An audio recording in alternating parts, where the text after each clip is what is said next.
Cette fois-ci, je ne suis pas content. Les Balais écarlates est le premier film qui ne sort pas dans les salles. Et pourquoi? Parce que jadis, il y a eu une histoire qui s'appelait les Balais roses.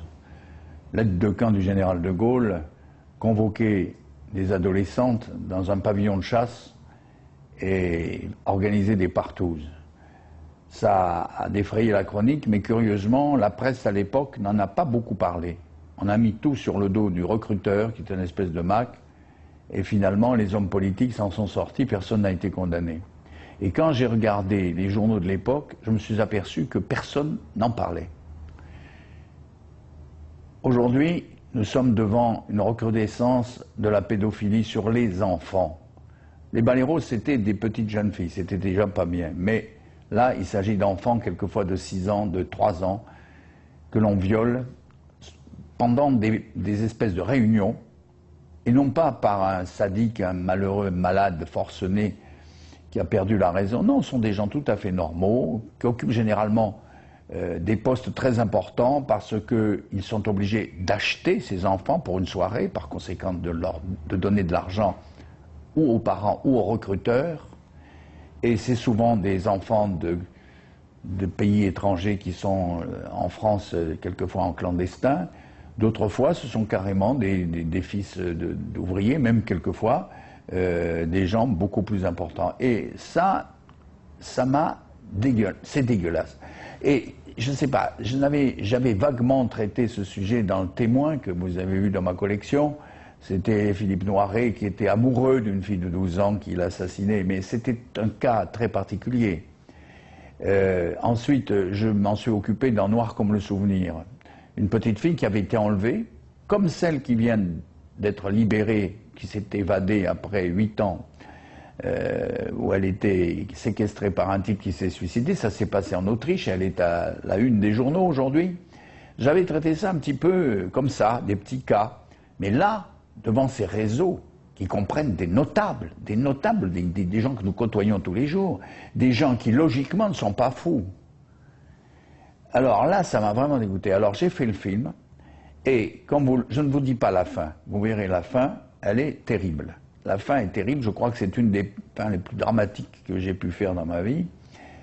Et j'ai voulu stigmatiser ces réseaux pour les faire disparaître. Et alors évidemment, quand le film a été fini, je me suis dit, je vais le montrer aux associations caritatives. Il y en a plusieurs qui s'occupent justement de récupérer ces enfants. Car si on découvre 2 ou 3 enfants assassinés par an ou disparus, on ne parle pas des 100 000 enfants qui sont enlevés et 3 jours après, on les retrouve soit dans un parc, soit devant leur porte, soit dans un bois. Et à ce moment-là, ceux-là sont traumatisés, mais retrouvés. Alors ça, on n'en parle pas de ces gens-là. Alors, c'est pour ces enfants-là que j'ai fait le film, pour que ces réseaux soient détruits. Car c'est comme des nids de vipères, des nids de scorpions, il faut détruire ça. Alors, je fais le film, je le montre à des associations caritatives qui me disent « Mais monsieur Mocky, nous on lutte depuis des années pour ça, pour ce que vous venez de montrer. Les photos dans les fermes où on met des enfants nus et on leur fait faire l'amour dans des fermes, on fait des photos qu'on vend dans le monde entier. » Alors je révèle tout ça, et quand le film est fini, je le montre dans une salle. Alors les mères pleurent. C'est un mélo, c'est un grand mélo flamboyant, comme on en faisait. On ne peut pas ne pas faire un mélo avec une mère qui cherche son enfant, car le film, c'est une mère dont l'enfant a disparu et qui le cherche. Hein, il n'y a pas plus mélo que ça. Mais c'est un mélo avec un fond social et un fond. Il faut absolument arrêter ça. Alors le film terminé, je le présente.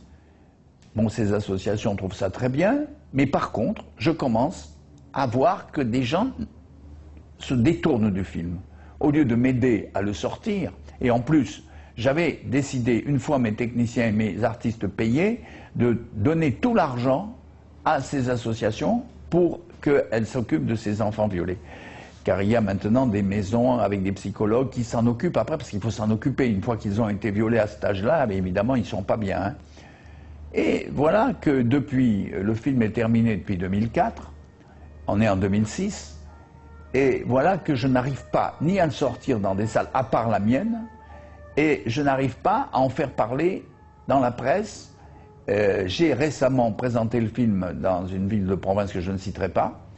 Des journalistes étaient présents, il y avait du monde, le film a été applaudi. On m'a dit, mais monsieur Mocky, mais ce film est tout à fait normal, parce que moi j'ai pensé à un moment qu'il était mauvais le film, puisque tout le monde le refusait. J'ai dit, tiens, peut-être que j'ai fait une connerie, que le film n'est pas bon. Or, je l'ai présenté à un public qui, lui, a considéré ce film comme un film normal, comme un autre film qu'il voit tous les jours, etc.